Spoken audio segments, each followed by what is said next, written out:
구원의 서정 중 이제 마지막 단계인 영화에 이르렀습니다. 영광스럽게 변화가 된다, 이런 뜻으로 영화라고 합니다. 전에도 언급했지만 구원의 서정을 시간적으로 나누면 과거, 현재, 미래의 사역으로 나눌 수 있다고 했죠. 구원의 집을 제가 칠판에다가 그림으로 한번 그려준 적이 있죠. 구원의 땅은 어느 땅 위에 세워졌냐면 하나님의 예정과 선택의 땅 위에 세워졌는데, 그 집에 아주 중심되는 세 기둥이 있다고 했죠. 그것이 로마서 8장 30절 기준, 오늘 본문으로 제일 먼저 소개한 그걸 기초로 세 기둥이 뭐라고요? 하나는 소명이요, 하나는 칭의요, 하나는 영화다. 이 세 기둥을 가지고 사이에 세 개씩 또 다른 보조 기둥이 세워졌어. 그렇게 해서 구원의 집 기둥에 하나님의 영광이 확 빛나는 그런 구원의 집을 우리가 한번 그려본 적이 있습니다. 그런 것들을 시제적으로 우리는 이미 효력 있는 부르심을 받았고, 이 부르심을 통하여 구원의 긴 여정을 출발했던 거죠. 그러면서 중생과 믿음과 회개와 양자의 은혜를 받았습니다. 현재는 성화, 견인되고 있고 앞으로는 영화롭게 변할 것이다. 그렇게 구원의 서정을 우리가 정리한 바가 있습니다. 여기서 한 가지 생각해야 할 것은 우리의 성화, 거룩해지고 있지만 이 성화는 이 생에서는 절대로 완성되지 않는다고 하는 것입니다. 그럼 언제 우리의 성화 완전히 끝나느냐? 그것이 바로 죽음으로 마감된다고 하는 것입니다. 즉 성화는 죽음이라는 관문을 지나야 완전히 영광스러운 존재가 된다, 완성된다라고 하는 것입니다. 그러니까 성화와 영화 사이에 뭐가 있어요? 죽음이 있다는 거예요. 근데 죽음이 하나의 관문이라고 제가 좀 표현했어요. 여러분, 관문을 영어로 뭐라고 그러냐? 게이트웨이라고 그래요. 게이트웨이가 뭐예요? 통과하는 곳이에요. 저 군대에 있을 때 그 범위를 벗어나지 못하는 지역이 있어요. 휴가. 위병? 위수 지역이 있어요. 예를 들어서 이제 1박을 휴가가 나면, 저는 이제 원주시에 있는 군대를 다녔는데 원주시를 벗어나면 안 되는 거예요. 그 위수 지역이에요. 그 원주시마다 그 게이트웨이에 누가 지키면 헌병이 지켜, 헌병이. 근데 몰래 빠져나가다 걸리면 이제 영창 가는 거야. 근데 그 위험한 것을 불구하고 그 위수직을 빠져나가고 말이에요. 하는 사병들이 없지 않았어요. 그 중에 저도 포함이 됐더랬어요. 병장님이 막 강제로 끌고 가다 걸려가지고요. 아주 저는 군장 메고 하루 종일 벌을 받기도 하는 그런 기억이 떠오르네. 이 게이트웨이가 있는데 검문소예요. 그런데 다른 영어 성경에는요, 이 관문을 뭐라고 표현하냐면, 여러분 육상할 때 그냥 달리지 않고 중간에 장애물을 이렇게 놓고 달리는 경기를 뭐라고 그러나요? 허들이라고 그래요. 허들. 이 관문을 허들이라고 그래요. 이걸 넘어가야 한다라는 뜻으로 죽음을 지금 설명하고 있는 거예요. 죽음이란 그런 것으로 묘사가 되는 것인데, 과연 예수 믿는 구원받은 하나님의 자녀에게 있어 이 죽음이 그런 허들 같은 것일까 하는 점을 한번 따져보도록 하겠습니다. 어떻든 성화와 영화 사이에 이 허들이 있다. 이거를 지나야 영화라는 목적지에 도달한다라는 것이 우리 기독교 교리의 설명입니다. 어떻든 우리는 지금 성화되고 있어요. 영화라는 완성을 위해 날마다 거룩해지고 있어요. 우리 스스로의 힘으로는 조금 더 거룩해질 수 없지만 성령님께서 함께 하시고 도와주심으로 말미암아 내가 거룩해지고 있는 거예요. 거룩해지고 있는 거예요, 여러분이요. 눈에 띄게는 잘 나타나 보이지 않는다 하더라도 여러분 키가 자라는 게 눈에 보여요? 머리카락이 자라는 게 눈에 보입니까? 아니지만 어느새 머리카락이 자라잖아요. 저도 이발할 때가 되었네. 자라잖아요. 키가 자라잖아요. 우리 하영이가 어느새 이 쑥쑥 자라오고 있잖아요. 눈에 보이지 않지만 여러분들의 성화도 그런 것이다 라는 것을 설명할 수 있어요. 그러니까 주변 사람이 뭐 저분은 예수 믿는다고 하면서 말투가 뭐 10년 전이나 지금이나 뭐 저래, 뭐 좀 인정머리가 저래, 뭐 박하고 얼굴 표정이 뭐 저래, 맨 그냥 짜증나는 얼굴만 하고 다니고 뭐 저러면서 예수 믿는다고 하면서 저런 분들이 무슨 예배를 드린다고 하면 은혜가 될까라는 우리의 생각들이 없는 것은 아니지만, 그러나 여러분 절대로 그렇게 단순하게 간단하게 생각할 문제가 아니에요.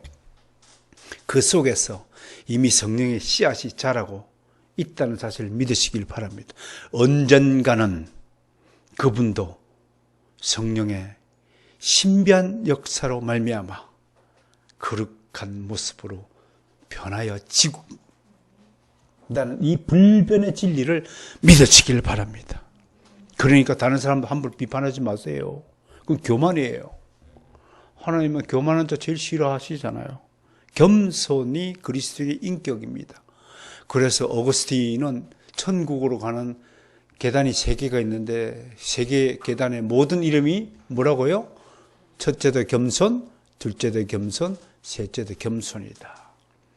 그러면서 겸손은 그 남아아프리카의 유명한 그 스코틀랜드 출신의 영성신학자 앤드류 모리 같은 분은 겸손은 하나님을 아는 지식으로부터 출발한다. 그분의 신학이 꼭 개혁파 신학, 칼빈주의하고 일치가 되지 않는다 해도 그런 분들의 그 귀한 가르침을 가슴에 새기고 겸손한 성도가 되시기를 주님의 이름으로 소망합니다. 겸손해야 돼요. 참 눈꼴시러운 것 중에 하나가 금방 뜨는 거예요. 요즘에 그런 장관이 있죠. 아주 아나무인이고 국회에까지 나와가지고 국민을 업수 여기는 발언을 막 가베이 하고. 국회는 국민의 대표기관입니다. 국민 앞에 지금 보고하는 거예요. 참 어떤 그런 인격을 가졌는지 여러분 겸손하기를 다시 한번 강조합니다. 자, 이제 지금부터 2주간에 걸쳐 우리는 죽음의 문제와 죽은 뒤 우리의 영화와 영생에 관한 것들을 배울 것입니다. 장래에 일어날 일들에 대해 미리 듣고 배운다는 것은 큰 축복일 것입니다. 앞으로 무슨 일이 내게 일어나는 것인지를 알고 사는 것과 모르고 사는 것을 어찌 비교할 수 있겠습니까? 그런 점에서 성도님들에게 주어진 축복에 감사해야 할 것입니다. 우리는 앞으로 무슨 일이 내게 일어날지 알게 된다는 것입니다. 반면에 영화의 교리를 배우기 전에 그 관문인 죽음이 무엇인지에 대해서 정확한 지식을 가져야 하는 것입니다.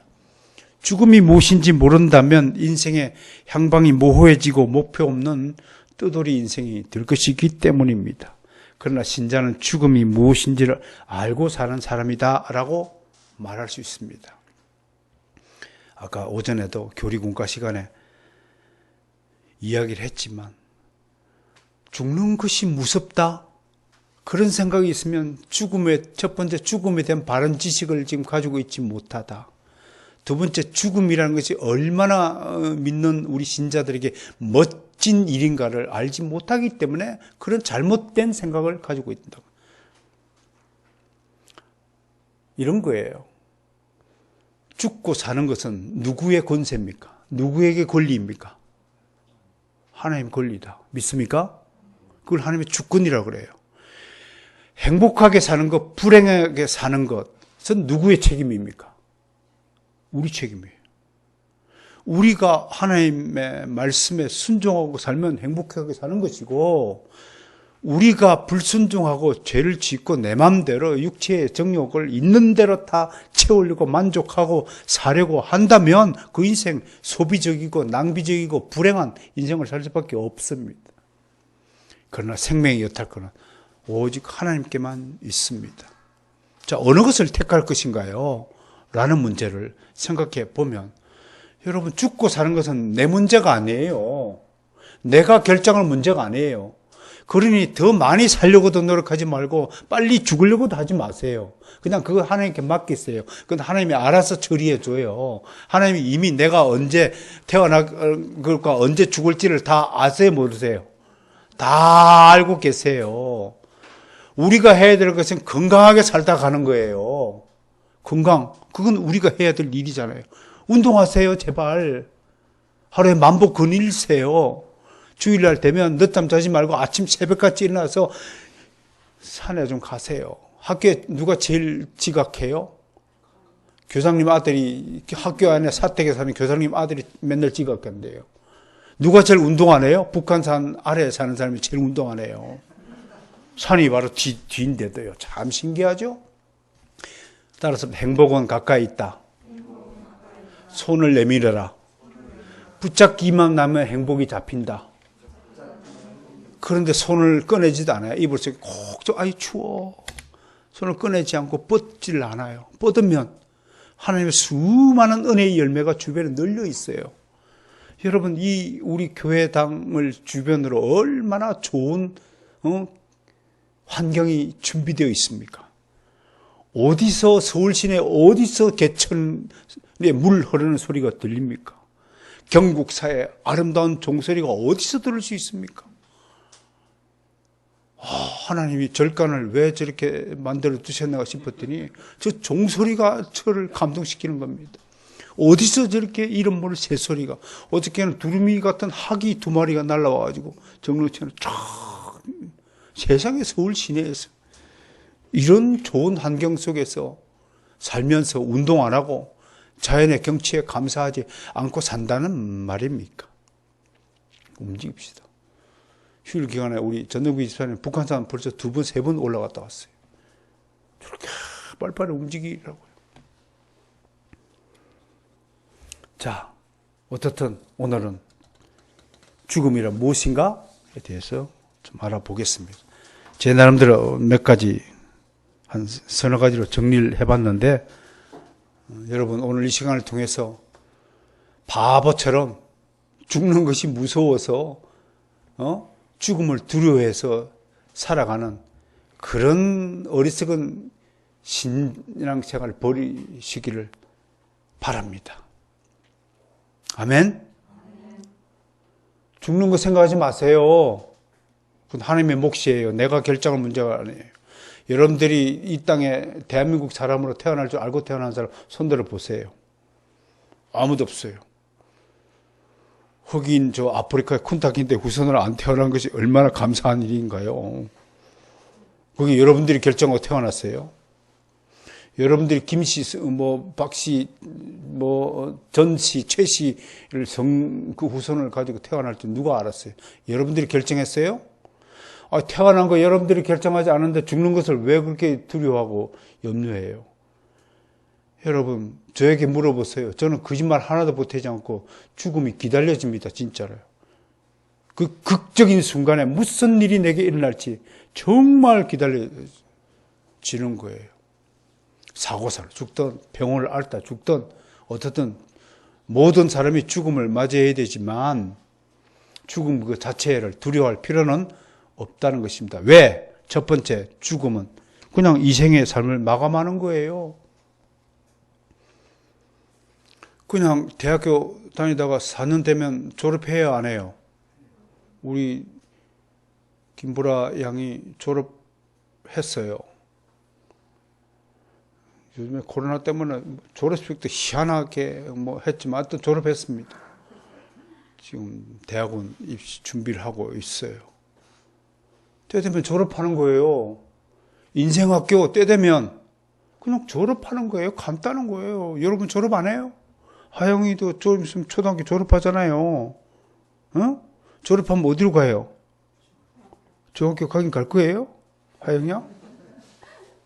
가긴 갈 거예요? 중학교 졸업하면 어디 갈 거예요? 가긴 갈 거예요? 고등학교 졸업하면 어디 가요? 가긴 갈 거예요? 대답이, 대학교는 가기 싫어요? 몰라요? 고등학교만, 일단은. 아멘. 일단 뭐, 고등학교까지는 이제 졸업이 된 거예요, 벌써. 인생학교 졸업하는 건데, 뭐, 간단하게 생각을 하면 되죠. 누구도 죽음을 피할 수 없잖아요. 때 되면 졸업해야 된다. 안 나가겠다 그러면 어떻게 해요? 다음 학기생이 글쭉 올라오는데, 내가 죽어야 뒷사람이 내 자리를 차지하는데, 내가 영원히 살고, 나는 이 자리에서 영원히 설교만 할 거야. 그러고 있으면, 우리 소환이는 어떻게 해야? 차고 올라와야 되는데. 자연의 순리도 아니죠. 따라서 죽음은 인생학교를 졸업하는 것이다. 간단해. 달리 생각하지 말아. 졸업하는 거예요, 인생학교. 좋은 성적으로 졸업하기를 원합니다, 대신에. 에? 맨날 F학점, 낙점만 받아가지고 지지리도 못해가지고 어디 기업에 취직하는 성적표를 제출했더니 야, 너는 어떻게 F학선상에 아리아를 기었냐. 그렇게 평가받으면 안 되잖아요. 애플. 에이. 촤. 이야, 우리 저 장광경 교수님처럼 애플. 교수님 공부 잘하셨죠? 라고 일단 믿을게요. 공부 잘. 이 성적표, 좋은 성적표 받아들고 하나님의 백 가기를 원합니다. 졸업 잘하기를 원합니다. 간단한 졸업. 두 번째, 우리가 좀 살펴봐야 될 것이, 근데 이 죽음이요, 우리 신자와 불신자의 죽음이 다르다고 하는 것입니다. 부분을 볼게요. 성경에 이렇게 돼. 성도에게 있어서 죽음은 절대로 형벌이 아닙니다. 그건 졸업하는 겁니다. 그냥 스무스하게 넘어가는 거예요. 관문 통과하는 거예요. 형벌이 아니에요. 왜냐하면 불신자들은 죄값을 치러야 되지만 우리는 누가 죄값을 이미 치렀나요? 예수 그리스도께서 이미 우리의 죄값을 지불하신 거예요. 그러니까 우리는 관문 지날 때 패스워드가 뭐예요? 예수 그리스도의 비표가 있으니까 통과하는 거예요. 무슨 뜻인지 알아요? 통과하는 거예요. 그 비표가 없으면 걸리는 거예요. 검문소에서. 걸리면 어디로 가요? 불신자들은 영장 가는 거예요. 꼭 같은 원리예요.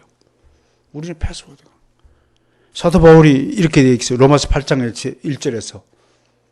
다 아는 구절일 거예요. 아마 하도 제가 읽어드렸어요. 그리스도 예수 안에 있는 자들에게는 결코 뭐가 없다? 정죄함이 없다. 그렇죠. 이게 뭐예요? 이미 속전을 다 지불했기 때문에 우리가 치를 게, 우리가 버스표, 천국 가는 여행 경비 다 지불되어 있어요.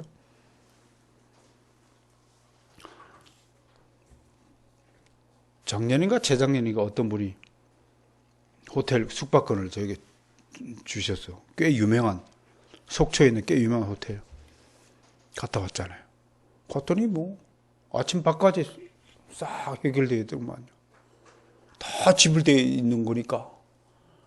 아이고, 그 공짜 여행, 참 좋습니다. 공짜 좋죠, 여러분? 예? 안 좋아요? 공짜가 좋으면 또 줄 줄도 좀 알았으면 좋겠어요. 공짜로 막 주고. 얼마나 좋겠어요. 하나님이 정말 진짜 좋은 것은 다 공짜로 다 주셨어요. 햇빛 받으면서 돈 내는 사람 손 들어봐요. 공기 숨 쉬면서 돈 내는 사람 손 들어봐요. 비 맞으면서 돈 내는 사람 손 들어봐요. 바람, 시원한 산바람 맞으면서 돈 내는 사람 손 들어봐요. 아무도 없지요? 여러분, 이 귀하고 절대적으로 우리 생존에 필요한 것들은 모두 다 프리, 공짜로 주셨어요. 이게 얼마나 참 대단한 것입니까? 이 불신자들은 똑같이 인생을 살아도 전혀 이런 것에 대해서 감각이 없는 거예요. 전혀. 그냥 아침에 눈 뜨면 일어났다라고 느껴지는 거예요. 그냥 숨 쉬고 사는 거예요. 누가 숨을 주신지 생각지도 못하는 거예요. 햇볕이 왜 비추는지, 바람이 왜 부는지 모르고 사는 거예요. 무엇 때문에 사느냐? 오직 한 가지 목적. 내 인생 생각하고, 오늘은 뭘 맛있는 걸 먹을까? 오늘은 눈으로 뭐 좋은 걸 보고 살까? 오늘은 어디 가서 돈을 많이 벌어가지고 내가 사고 싶은 걸 살까? 그게 불신자들의 인생의 목표요, 방식이요, 방편이라고 하는 것입니다. 참, 여러분, 이런 돼지 같은 삶에서 벗어난 여러분들 축복합니다. 얼마나 여러분 지금 고상한 존재가 된 줄 아시나요? 여러분 자부심을 가지셔야 돼요. 여러분들은 적어도 이런 물질적이고 현세적이고 세속적인 삶에서는 벗어나 있다는 사실을 믿으시길 바랍니다. 그러므로 신자는 죽는 순간에 어디로 가냐면 하나님의 품으로 가고, 불신자는 죽는 순간에 지옥으로 갑니다. 그것이 성경의 증언입니다. 그러므로 여기서 우리가 꼭 제가 당부드리고 싶은 것은, 사도 바울도 그런 소망을 열심히 필요했던 것처럼 하나님의 품으로 가는 것을 소망 중에 하나로 믿으시길 바랍니다.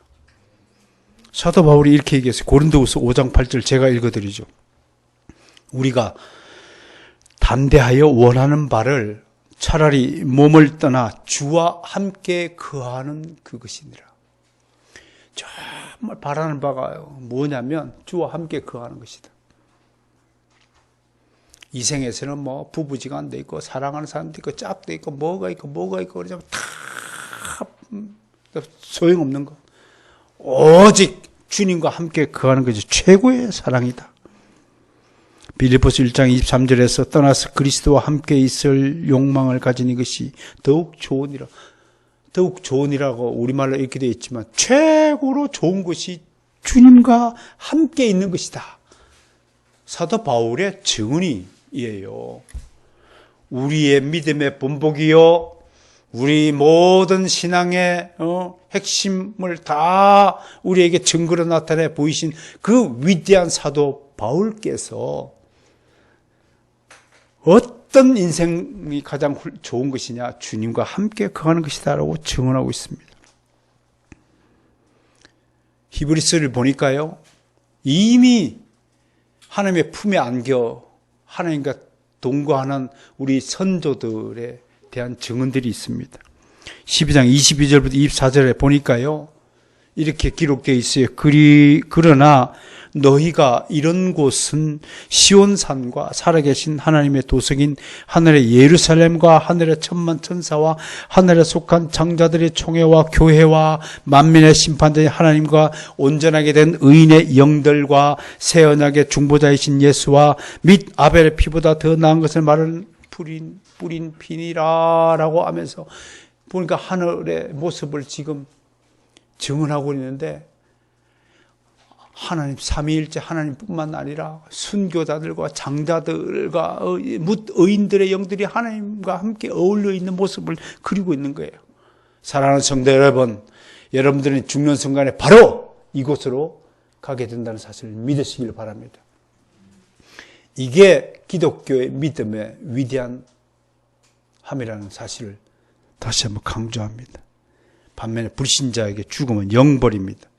불신자는 죽는 즉시 영원한 형벌에 들어갑니다. 그곳에 들어가면 다시는 나오지 못합니다. 누가복음 16장 24절 26절에 그 유명한 부자와 나사로의 비유 여러분 다 기억하시죠? 그 비유에서 천국과 지옥 사이에는 뭐가 끼어 있어요? 큰 구렁이 끼어 있다라고 비유적으로 증언하고 있습니다. 부자는 건너갈 수, 아브라함이여 나로 하여금 이 구렁을 건너가게 하소서. 저 남아있는 나의 가족들에게 지옥이 있다는 사실을 증거하게 하소서. 그랬더니 아브라함이 얘야 천국과 지옥에는 큰 구렁이 끼어 있어서 오고 가고 갈 수가 없는 곳이란다. 그러면 아브라함이여 부활하여 주소. 남은 우리 형제들에게 내가 지옥에서 고통받고 있다는 사실을 알려주게 하소서. 예수님이 부활하셔도 그들은 믿지 않을 것이다. 여러분, 인간의 고집이라는 게, 완고함이라는 게 이 정도로 지금 불신자들은 예수님이 나타나도 믿지 않을 것이다. 얼마나 무서운 사실인지 아시겠어요? 보는 것으로 믿음이 생기는 것이 아니라 믿음은 들으면서 난다고 하였듯이 지금 하나님의 말씀을 잘 들으세요. 잘 듣는 자가 복이 있는 것입니다. 신기하게도 불신자 하나님의 택감을 받지 못한 사람은 귓구멍이 막힌 거예요. 아무리 천날 백날 설교를 1000번 들어도 귓구멍이 뚫리지 않아요. 절대 믿음이 생기지 않아요. 내가 그것을 두 TV에 비교했어요. 아날로그 TV와 디지털 TV 차이라고 설명했어요. 디지털 TV는 이거 리모컨 누르면 반응해야 안 해요. 디지털 TV는 왜 반응을 해요? 그 안에 센서가 달려있기 때문에 반응을 하는 거예요. 불신자는 아날로그 TV에 아무리 리모컨 눌러도 센서가 없기 때문에 반응하지 못하는 거예요. 누가 그렇게 만들었을까요? 내가 만들었어요? 아니올시다. 하나님께서 그렇게 말씀하신 거예요. 그러니까 그들은 예수님을 보아도, 눈으로 보아도 믿지 않는 거예요. 믿음이 생기지 않는 거예요. 그것이 얼마나 큰 불행인가를 생각할 때 참 안타까운 거예요. 제 주변에도 우리 정릉 이 동네에도 수많은 10년, 20년 이상 교제를 나누는 세상 사람들이 있어요. 그들이 한두 번 내 입에서 예수를 믿으라고 얘기를 들었겠어요? 조금도 미동하지 않아요. 그들의 관심은 어디에 빠져 있나요? 오직 자기 인생에 관심이 있어요. 배고프면 밥 먹어야 되고, 또 고픈 게 또 하나 있더라고요. 그분들은 술 고프대요. 술이 왜 고픈지는 모르겠는데 술 고프대요. 오직 자기 욕구를 충족하는 것이 인생의 목적이 되어서 존재하고 기도하고 숨쉬고 살아가는 존재들이에요. 그 사람들을 뭐라고 부르냐면 땅벌레라고 부르는 거예요. 지금 땅에만 붙어 있는 거예요. 그분들은 절대로 하늘로 올라갈 수 없어요. 예수 그리스도라는 사다리를 타고 하늘로 올라가야 되지만 그 땅벌레들은 절대로 예수 그리스도의 사다리를 믿지 않는 거예요. 노뱀을 올려놓고 쳐다만 보아도 구원을 받는다, 병이 낫는다라고 한 그 이야기를 조롱하는 거예요. 무슨 그런 이야기가 있어요. 전설 같은 얘기하지 마라, 소설 쓰지 마라 라고 비웃고 조롱하고 있는 겁니다. 자기 딴에는 자기가 얼마나 미숙하고 땅벌레 같은 유치찬란하고 천박한 생각, 아주 수준 낮은 개똥 철학을 가지고 있는 줄 모르면서 이 고차원적인 이 불변의 진리의 세계를 함부로 자기 수준에서 판단한다니 그보다 어리석은 자가 어디 있겠습니까? 그런 자들은 모조리 심판을 받을 것입니다. 히브리서 9장 27절 말씀에 한번 죽는 것은 사람에게 정해진 것이요 그 후에는 심판이 있으리라. 불신자에게는 심판이 기다리고 있다는 사실을 성경이 증언하고 있습니다. 세 번째, 죽음은 한마디로 성화의 완성이다, 그렇게 말씀하고 있어요. 아까도 말씀드렸다시피 모든 인간은 죽음으로 이 생을 하직하죠. 그러나 성도에게 있어서 죽음은 타락한 세상에서 벗어나는 겁니다. 고생길에서 벗어나는 것이다, 한마디로 그렇게 얘기할 수 있습니다. 지상에서 육신을 가진 인생은 아무리 노력하고 애쓴다 해도 하나님이 작정하신 그 목표 지점 성화의 완성에는 도달하지 못합니다. 우리의 완전한 성화는 죽음으로 이루어집니다. 그러면 거꾸로 죽지 않는다는 것은 여전히 부패하고 타락한 상태에 남아있다고 하는 것입니다. 여전히 수준 미달의 존재 상태로 남아있다는 것입니다. 우리가 거룩해지고는 있지만 하나님의 세운 목표 지점까지는 여전히 도달하지 못한 수준 미달의 존재라고 하는 것입니다. 당신이 아무리 똑똑해도 하나님의 지식, 하나님만큼 똑똑할 수 없다는 것입니다. 믿습니까? 그러니 잘난 체하지 마세요.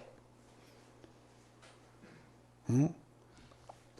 그런 말이 있잖아요. 세속적으로요. 무시하는 말투처럼 들려서 미안합니다만 쥐뿔도 모르면서 뭘 그렇게 입을 열고 떠들어요. 그러면 안 돼요. 겸손하세요. 아는 척하지 마세요.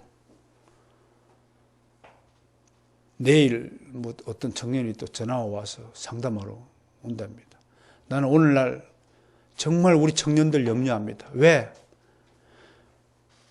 심지도 굳지 못하고 흔들리는 갈대 같아요. 그렇게 자라왔어요. 그렇게 커왔어요. 여러 가지 선택지가 너무 많아가지고 어떤 것을 선택할지 모르는 불행한 환경 속에서 성장해왔고 자라왔어요. 그러니 막 이것도 좋아 보이고 저것도 좋아 보이고 이것 할까 저것 할까 하는 불행을 갖고 있어요. 우리는 뭐예요? 우리 과자는 옛날에 한 가지 눈깔 사탕 그거 하나밖에 없어요. 그 사탕이라고는 가게에 들어가면 고민할 게 없어요. 그냥 사탕 주세요. 그럼 눈깔 사탕이야.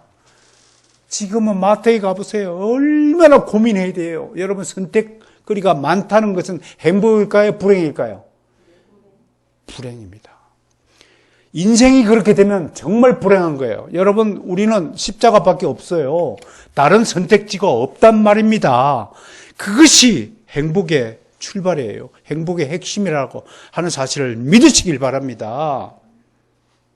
주일날 세상 사람들은 산으로 갈까 들러 갈까 돈을 갈까 말까 머릿속에 오늘은 뭐 시장 보러 갈까 여행을 갈까 뭐 어디 섬으로 갈까 별로 선택지가 머릿속에 많지만 그리스도인의 주일날 딱 되면 어딜 가야 돼요?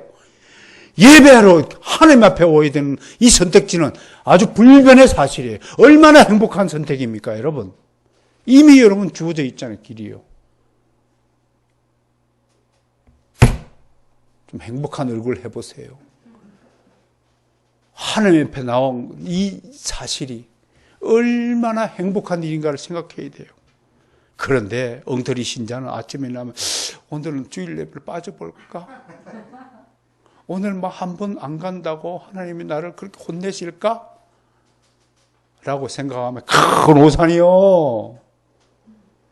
하나님은 IQ가 우리는 100에서 왔다 갔다 하지만 하나님은 IQ는 무한대예요. 모든 것을 다 기억하는 전지전능한 우리 아버지 되세요. 다 알아요.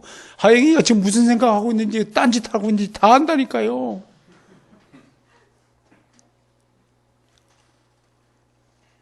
하일이 생각은 두말할 것도 없어요. 하일이 좀 뭐 눈 깜빡이는 까지도 하나님이 다 알고 계세요.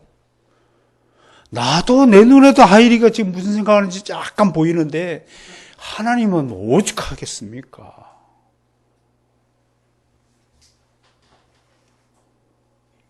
그러니 여러분 그냥 여러분들의 인생을 하나님께 맡기시고 그렇게 지기 위해서 조금 노력해 보시기를 주님의 이름으로 권면을 드립니다. 그런데 여기서 죽는 것도 어떻게 죽느냐가 중요하다 이겁니다. 별별 죽음이 다 있기 때문에 그렇습니다. 특별한 죽음들이 성경에도 소개가 됩니다. 예를 들면 질병에 걸려서 죽기도 하고요. 또 오직 막 우리가 보기엔 와, 저 정도의 신앙을 가지고 있구나. 전 집사님이 얼마 전에 북한 선교하시는 목사님 이야기를 들려줍니다. 그분은 뭐 북한 선교하기 위해서 일부러 미국으로 가가지고 그 영주권 얻어가지고 미국 시민권 자격으로 북한에 왔다 갔다 하면서 목숨 걸고 하는 거예요. 목숨 걸고. 오직 충성하는 증인이라고 그래요. 그걸. 그런 인생을 살다가 죽게 하시는 방식도 있어요. 또는 맨날 막 술에 취해가지고 남 막 괴롭히고 가족들 못 살게 굴고 그렇게 살다가 죽게 하시고 제일 안타까운 건 뭐예요? 그저께도 어린아이가 뭐 죽었다며요. 정말 사랑하는 이를 너무 일찍 데려가신 하나님의 그 섭리에는 참 두고두고 우리의 마음을 아프게 하잖아요. 그 여러 가지 죽음이 있다는 거예요. 이게 뭐냐 이겁니다. 이게 왜 그렇게 하시냐? 한마디로 따라습니다. 하나님의 연단. 하나님의 연단이라고 하는 것으로 설명하는 겁니다. 그러니까 저분이 막 우리 교인들 중에서도 아프신 분 계시잖아요. 하나님 연단하시는 거예요. 그분은 믿음을 어떻게 성장시키냐면 그 질병을 통해서야만 믿음이 성장하도록 하는 하나님의 섭리가 숨어 있다는 거예요. 무슨 말인지 아시겠어요?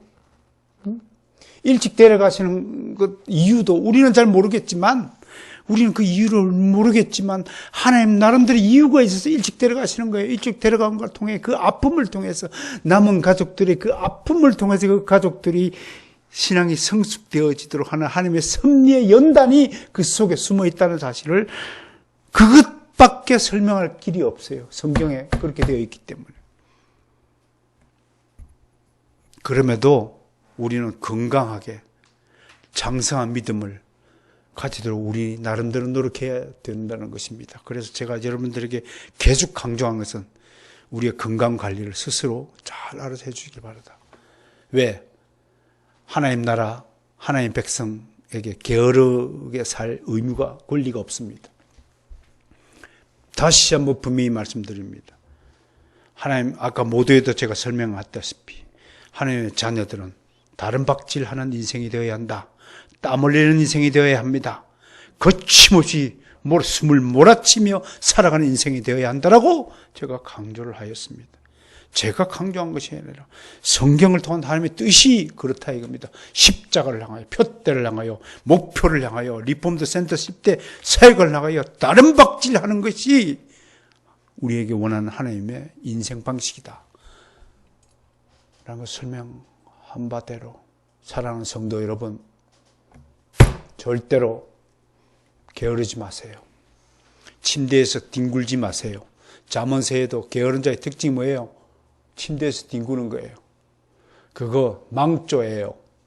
그 인생 딱 보면 불행이에요. 절대로 성공할 수 없어요. 잠 많은 사람이 성공한 사례는 인류의 역사상 없습니다. 잠을 줄이세요. 침대에서 일어나세요. 부지런히 빨리빨리 민첩하게 행동하시고 일을 하세요. 일을 해도 느릿느릿 하지 마세요.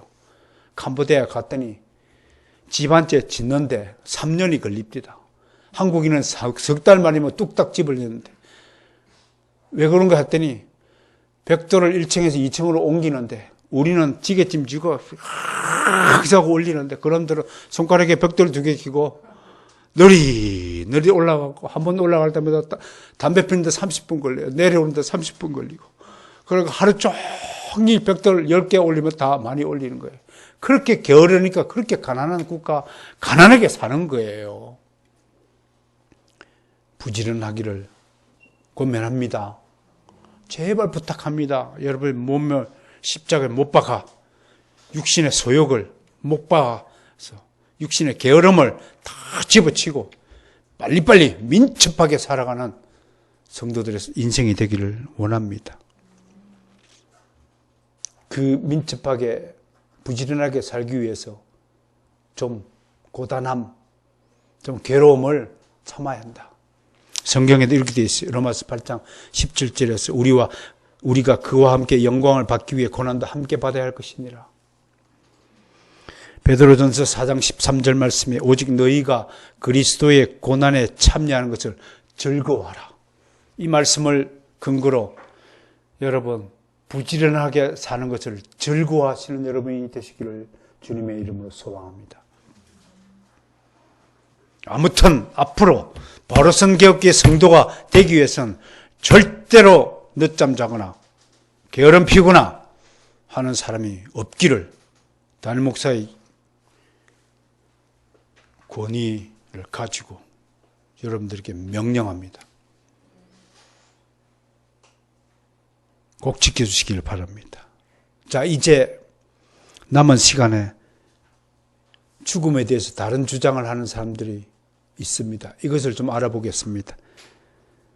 특히 로마 카톨릭에서 주장하는 연옥이라는 주장에 대해서 알아봅니다. 연옥이라는 곳에서 죽은 사람은 일정 기간 동안 정화를 거쳐야 한다는 것입니다. 그러면서 그 근거를 뭘로 대냐면 우리는 성경으로 인정하지 않는 외경이라고 하는 마카비 후서에 이렇게 기록이 되어 있는 것입니다. 유다 마카비가 누구예요? 주전 160년경에 마따디아 집안에서 독립운동을 하죠. 그 아들이 5명이죠. 그걸 우리가 마카비 왕조라고 그래요. 그 다른 것으로 하스모니안 왕조라고 그래요. 한 80년 동안 독립된 국가를 이루어요. 예수님 오시기 전에. 그 하스모니안 왕조, 마카비 왕조를 일으킨 주인공이 유다 마카비예요. 그분의 말씀을 기록한 책이 마카비 전서후서가 있어요. 이걸 성경으로 채택했어요. 여기 읽어보면 저도 잠깐 읽어봤는데요. 아주 이상한 진짜 설화 전설 같은 이야기. 이런 것들을 어떻게 성경으로 채택했는지 이해할 수 없어요. 아무튼 그 내용이에요. 유다 마카비는 죽은 자들이 죄에서 노임을 받도록 하기 위해 그들을 위한 속량 2,000드라크마의 은을 예루살렘에 지불했다. 죽은 자들을 위해서 돈 지불했다. 그러므로 위대한 유대인들의 영웅이라고 불리는 마카비도 죽은 자들 위해서 속전을 지불했으니까 우리도 속전 지불할 수 있다라고 본 거예요. 참 기가 막힌 것이죠. 여러분, 성경 어디에도 죽은 자들이 속량을 받는다고 말하지 않습니다. 성경 어디에도 그리스도 외에 죄인의 죄를 속량할 수 있다고 정언하지 않습니다. 또 하나 근거를 내세우는 것이 디모데후서 1장 18절 말씀이에요. 제가 읽어드리죠. 로마에 있을 때에 나를 부지런히 찾아 만났느니라. 원컨대 주께서 저로 하여금 그날의 주의 긍휼을 얻게 하여 주옵소서. 또 저가 에베소에서 얼마큼 나를 섬긴 것을 내가 잘 아느니라. 저가 누구냐면 오네시보로라는 종이에요. 종을 디모데에게 부탁하면서 잘 대접하고 그 집안을 잘 돌보라. 복을 빌어주라 라는 사도 바울의 아버지가 아들한테 부탁하는 편지 내용을 이 가톨릭주의자들은 어떻게 해석하냐면 바울이 이 편지를 쓸 때는 이미 오네시보로가 죽은 뒤라는 거예요. 그러니까 죽은 오네시보로에게 복을 달라고 지금 부탁했다는 거 해석을 하는 건데 오네시보로가 죽은 건지 안 죽은 건지 증거가 없어요. 그냥 하나의 가설일 뿐이에요. 가톨릭주의자들이 자신의 연옥설을 억지로 깨맞추기 위해서 내세운 가설에 불과한 것이에요. 여러분, 억지로 무엇을 맞추다 보면 이렇게 무리수가 발생하는 겁니다. 연옥설 믿으십니까? 택도 없는 소리입니다. 가짜 교리를 만드니까 우리가 종교개혁을 하는 겁니다. 지금도 가톨릭 교회는 불행하지만 이 유튜브를 시청하시는 모든 그리스도인 여러분, 이런 가짜 교리에 속아 넘어가지 않기를 정말로 주님의 이름으로 교훈합니다. 모든 성도님들에게 당부합니다. 두 번째, 죽음에 대해 잘못 주장하는 것이 뭐냐면 영혼은 잠잔다, 영혼 수면설입니다. 칼빈은 일찍이 영혼 수면설에 대해서 반박하는 논문을 썼죠. 이것은 종교개혁 당시 주로 제세례파에서 내세운 것입니다. 물론 성경에는 죽음을 잠자는 것을 표현하는 구절이 제법 있어요. 소개하자면 고린도전서 15장 6절 그 후에 500여 형제들에게 일시에 보이셨나니 그 중에 지금까지 대다수는 살아있고 어떤 사람은 잠들었으며 잠단다고 얘기하고 있어요.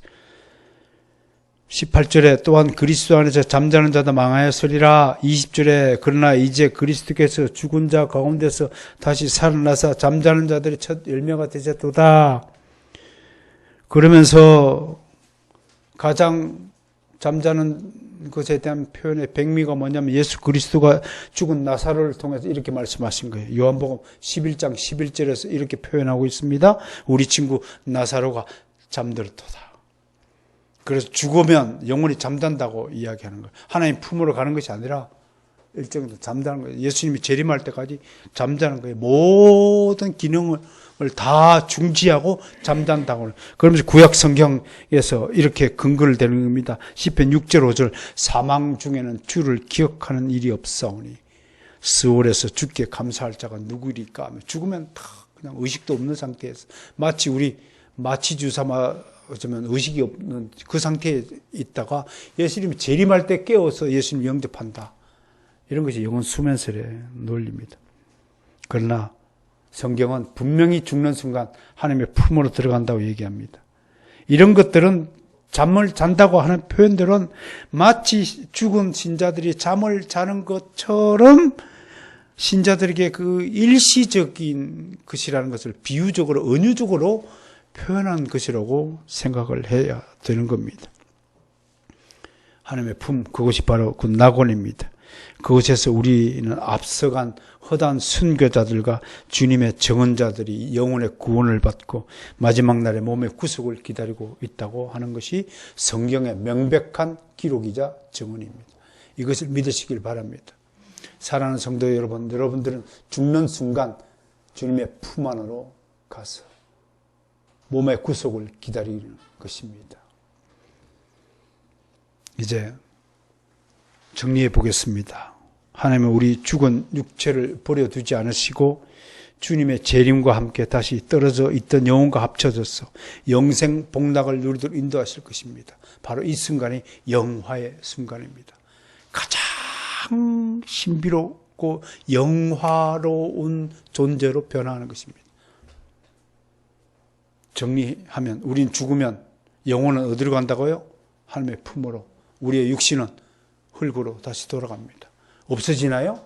흙으로 썩어 없어지면 눈에 안 보이네요. 그러나 그런 문제가 아니라 주님이 재림할 때 새로운 몸에 우리의 영혼이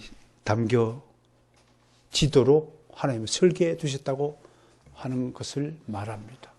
저는 이때 이 모습을 참 상상해 보면서 오늘 이 영화의 핵심적 내용 4가지로 정리하면서 마무리하겠습니다. 첫 번째, 우리의 구속은 그리스도의 속량에 의해 시작되고 그리스도의 재림으로 완성되어집니다. 이게 구속 사역의 시작과 완성입니다.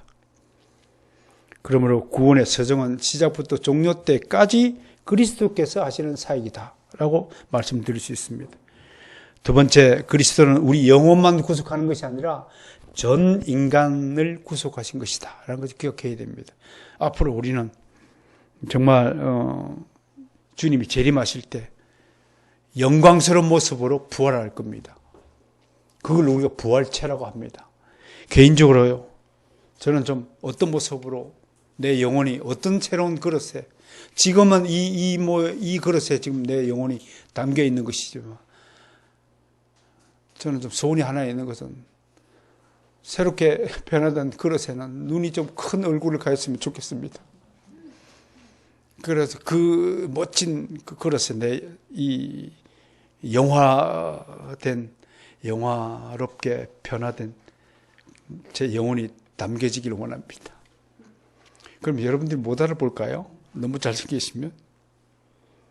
그러나 상상할 수 없지만, 어떤 모습인지 상상할 수 없지만 하나님의 그 영원한 그 구속의 몸 부활체가 어떤 것인지 도저히 그려낼 수는 없는 거지만, 아무튼 우리가 믿을 수 있는 것은 그때 가장 영화롭게 변화가 된다는 사실입니다. 그 영화로운 변화된 부활체엔 죽음이 없습니다. 늙음이 없습니다. 아픔이 없습니다. 영원 불멸의 삶이 보장된다고 하는 것입니다. 세 번째, 그러므로 영화란 구원의 최종 단계입니다. 부활한 육체, 즉 완전함으로 변화된 육체를 가진 구속받은 성도의 영원한 상태를 일컫는 말입니다. 저는 이 영원한 상태를 오늘 이렇게 여러분에게 증언하겠습니다. 저는 이 상태가 가장 빛나는 존재가 된다라고 표현하고 싶습니다. 빛나는 존재. 여러분, 지금 이 생에서의 살면서도 정말 하나님을 영화롭게 하는 인생은 빛이 납니다. 정말로 저는 증언할 수 있습니다. 예수 잘 믿는 사람에게는 희한하게도 그 얼굴에 빛이 나더라고요. 제 얼굴에 빛이 나는 게 보이십니까? 안 보이면 여러분 눈이 좀 이상한 거야. 이게 얼굴 빛이 나요. 그런데 세속적이고 물질적이고 이기적이고 탐욕적이고 육체의 정욕을 막 그 욕망을 채우지 못해서 발부림하고 사방팔방으로 싸돌아다니고 한 가지 일에 집중하지 못하고 막 여러 가지 선택을 바라보고 눈이 막 여러 수십 개 달린 눈을 가지고 사는 인생의 얼굴은 빛이 안 나요. 언제나 채우지 못하여 불만족스러운 얼굴하고 찌든 얼굴하고 짜증난 얼굴하고 어둠칙칙한 얼굴하고 뭐 아픈 듯한 얼굴을 하게 되는 겁니다. 그러나 우리의 영광스러운 우리의 부활체는 가장 빛나는 존재가 될 것이라고 저는 소망합니다. 마지막 네 번째, 우리가 영화롭게 변화되는 날은 가장 위대한 승리의 날이다라고 말합니다. 왜 승리의 날이냐? 우리를 괴롭히는 사망, 영원히 사라지는 날이기 때문에 그렇습니다. 우리가 새롭게 변화되는 그 존재에는 죽음이 없다고 분명히 설명한 바가 있습니다. 바로 바울은 고린도전서 15장에서 맨 나중에 멸망받을 원수는 사망이라고 분명히 증언했습니다. 모든 악의 존재가 소멸되는 날, 그래서 위대한 승리의 날이다라고 말을 할 수 있는 것입니다. 할렐루야. 이 거대하고 위대한 구속 사업을 시작하시고 우리에게 적용시키시고 완성하실 우리 주님께 정말로 무한 감사와 영광을 올려드립니다. 나아가 지금 우리는 우리 몸의 구속을 기다리면서 이 소망으로 구원을 얻은 것이라고 말할 수 있습니다. 과연 우리는 그렇다면 어떤 부활의 육체로 살아가실까요? 앞으로 영생을 가지고 살아가야 될 나의 모습은 어떤 모습이 될까요? 기대하시라. 다음 주에 개봉박도하겠습니다. 앞으로 여러분들이 변화될 모습은 어떤 모습일까? 성경에서 주님은 어떻게 증언하고 계실까를 다음 주에 알아보도록 하겠습니다. 사랑하는 성도 여러분, 오늘 죽음의 문제에 대해서 간단하게 설명을 하였습니다. 다시 한번 강조합니다. 죽음은 졸업하는 것입니다. 이생의 인생을 그냥 졸업하는 것입니다. 그 다음 단계는 우리가 상상할 수 없는 가장 좋은 세상, 낙원이 기다리고 있습니다. 낙원 학교에 입학하는 것이다 라고 생각하시면서 죽음에 대해서 이렇다 저렇다 하는 이제는 극복하시길 바랍니다. 죽는 것 정해져 있는 것이지만 그것은 우리에게 더 이상 두려움의 대상이 아니라는 사실만큼은 확신하기를 바랍니다. 남은 것은 뭐냐? 어떻게 건강하게 살다가 하나님께 갈 것인가? 그 문제를 생각하시면서 우리 모두에게 주어진 목표 지향적인 인생이 되시기를 주님으로 축복합니다.